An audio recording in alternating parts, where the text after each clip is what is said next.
What's up, guys? Welcome to another Epic War Highlights. We have some exceptionally epic war fights for you this week. In particular, we have a giant Shadowlands punch-up in security. We have a really big Astonishing X-Men punch-up in security. And then we actually have an over 200k punch-up into a Pimtech team in security.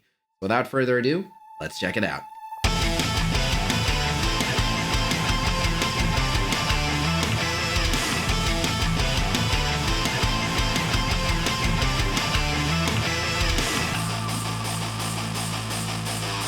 All right, so we are opening up with roughly 130k punch up in security. This is Shadowland and a Sinister Six. I know you guys have been wanting more Shadowland gameplay, and yeah, Shadowland fear no one. They will take on the Black Order, they'll take on the Marauders, they'll take on the Sinister Six. If they are in Alliance War, especially if they're on offense, they just fear absolutely no one. And so I was pretty confident that they would be able to handle even 130k punch up in security, even against a team as scary as Sinister Six. And this Doc Ock, 6 red star, gear tier 15, level 80. Everyone on my team besides Night Nurse is gear tier 12. I took Night Nurse up to gear tier 15 the other day, but that was for Doom Raid. It's unrelated, and she's not the one carrying. But Doc Ock literally full heals from the Electra ult, but White Tiger with the double tap gets the heal block, gets the ability block, the defense down. So yeah, Doc Ock is already screwed. Moon Knight, even at the stars and red stars I have him at, does tremendously good damage right there. The offense up is just great. Don't need to do any healing, so I can use the Night Nurse basic. I was going back and forth on whether or not I wanted to use the Daredevil basic or the Daredevil ultimate, but because he can double tap him because of that vulnerable, I go ahead and send him out. And then yeah, there's the Striker bonus attack, and Doc Ock is done. Now they do go ahead and take White Tiger out here, which is unfortunate, but Night Nurse's passive does some healing, and then she flips all the Electro offense downs to offense ups. So yeah, they're just ready to put out even more damage. That block prevented some bleeds, but again, the double tap from Daredevil, and now the Electro is dead. They both have debuffs, so everything that Moon Knight just did right there was a guaranteed crit. And then he just AoE'd into a bunch of counters, so Mysterio is on death's door, heal blocked with barely any health and a bunch of bleeds. He's as good as dead.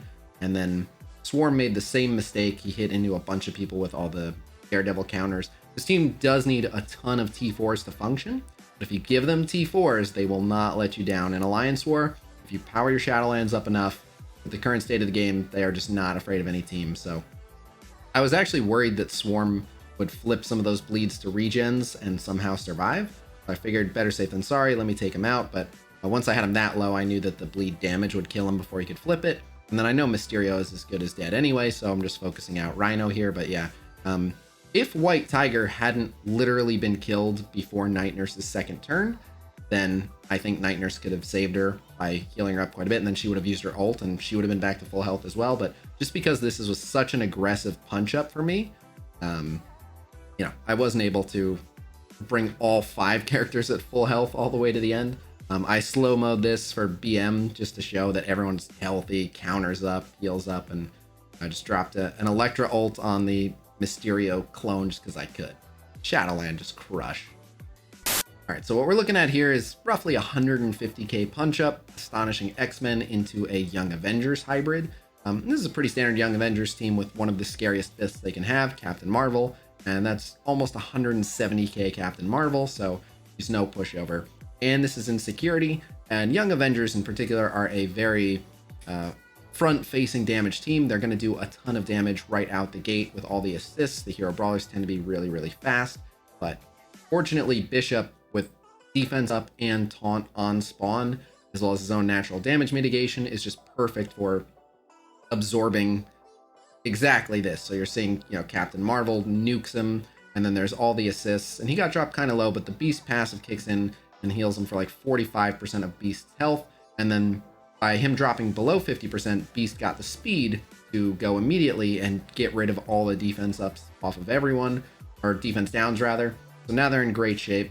Bishop, I choose to go ahead and give him the offense up right there. But they're for the most part out of the woods in terms of the danger right there. Bishop's definitely still getting hit a bit, but I was actually more worried about Kitty Pryde. But as you'll see, Bishop just got dropped below 50%. Now that pretty much all the hero brawlers had gone, the slows are going to come in at a really, really good time. And then that Kitty Pryde flip, turning Miss Marvel's taunt into a defense down. Super useful. Allows us to do a ton of damage there. Unfortunately, couldn't have an offense up on Bishop because of that disrupt, but the stun on Miss Marvel means that she's not going to be assisting anyone, so that's really useful. And once Beast pops this ult, even though him and Bishop couldn't actually get the buffs, the other three will. And so I decide to fire the ultimate off in the group of those three. I thought it would kill Miss Marvel as well. He does survive, but that's okay. Since Bishop has offense down anyway and he's not going to do a lot of damage, I decided to just go for the basic. If I used the special, he was disrupted. He couldn't gain offense up anyway. But with those two out of the picture, this match is pretty much over. Again, the big thing with surviving a crazy strong hero brawler team, Young Avenger team in security, is just surviving all that upfront damage. And my Bishop was well equipped for that task.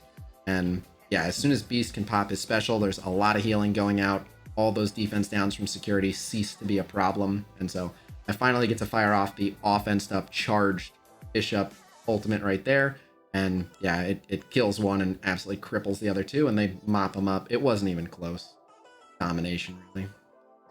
All right, and we are going to end on this battle in particular. So shout out to my alliance mate, Masaki Yosho.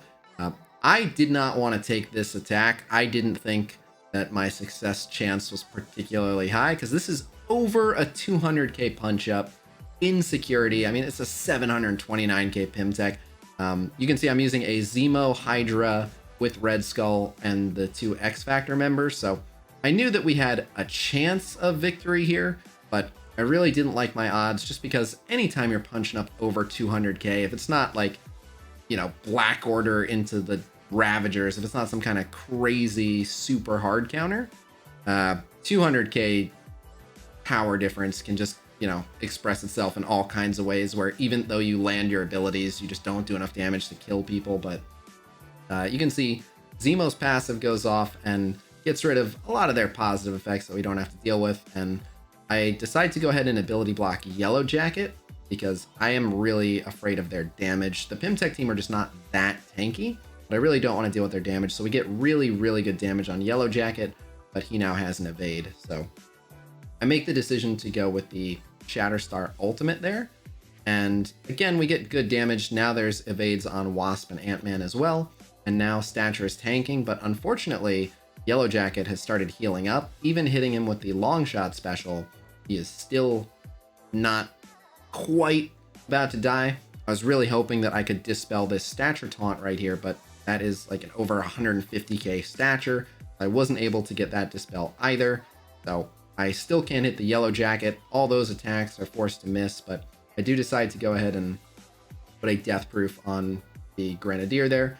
I use the Shatterstar special, and that does finally take out Yellow Jacket. So this is what really surprised me. Ant-Man is defense down, but he's also defense up. So I wanted to hit him with this long shot ult and think, you know, I thought, oh, I'll probably get decent damage out of this, but I was not expecting what's about to happen.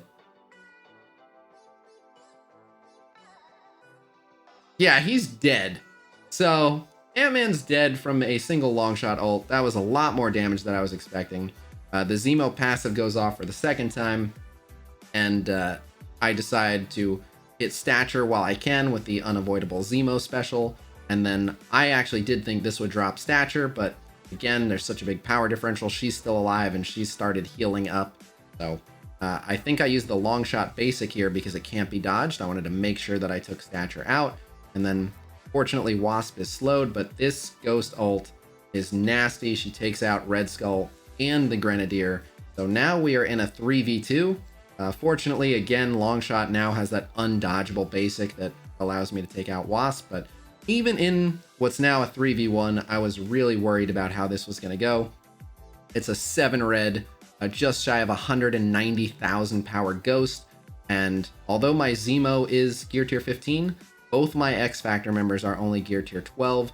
So I'm really trying to capitalize on the fact that that long shot basic is undodgeable. But with Zemo down, it was all up to the dad bros here. And I was definitely worried. As you can see, Ghost has stolen a defense up, keeps getting evade, and she keeps healing. So I was a bit worried, but Longshot just continues to deliver with that undodgeable basic that keeps getting crits.